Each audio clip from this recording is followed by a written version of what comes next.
আমি এখন দাঁড়িয়ে আছি ছায়ার হাওর হয়ে শাল্লা যাওয়ার পথে।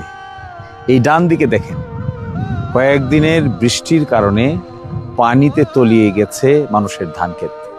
শুধুমাত্র জনপ্রতিনিধি হলেই তো হবে না, কাজে আসতে হবে। তো কাজ না করতে পারলে জনপ্রতিনিধির দাম কি? জনপ্রতিনিধি আসেন, এখানে এই কাজের জায়গায় হাত দেন। দেখেন মানুষের জমি কিভাবে তলিয়ে যাচ্ছে। এসে এই বাঁধগুলোতে পার্মানেন্ট ব্যবস্থা বের করবেন।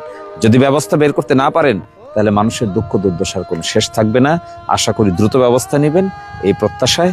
শুধু এখানেই না, আমি আজকের সারাদিনে প্রায় 10-12টা অভিযোগ পেয়েছি যেখানে এইভাবে পানিতে তলিয়ে যাচ্ছে এখনই ধান।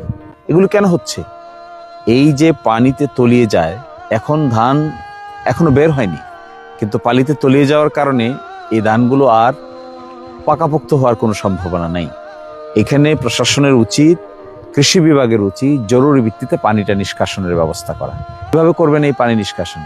এই পানি নিষ্কাশন করার একমাত্র তরিকা হলো, এই যে অপরিকল্পিত বাঁধ দিচ্ছেন আপনারা, এই বাঁধের কারণে কিন্তু এই ঘটনা ঘটছে। খালি দেখি পিআইসি বাঁধ দিচ্ছেন, কিন্তু পিআইসি বাঁধ দিয়ে পানি নিষ্কাশনের ব্যবস্থা তো করেন নাই। অপরিকল্পিত বাঁধ দেন। এই বাঁধ আসার পরে দিলেন বাঁধ, তারপরে বৃষ্টি হলো, পানি নিষ্কাশন হবে কি করে? পানি তো নিষ্কাশন হচ্ছে না। এখানে তো শত শত একর জমি দেখেন পানির নিচে চলে গেছে, এখনই পানির নিচে চলে গেছে। গ্রিন। এখন যদি বৃষ্টি আর কয়েকদিন কন্টিনিউ করে, তখন কি হবে?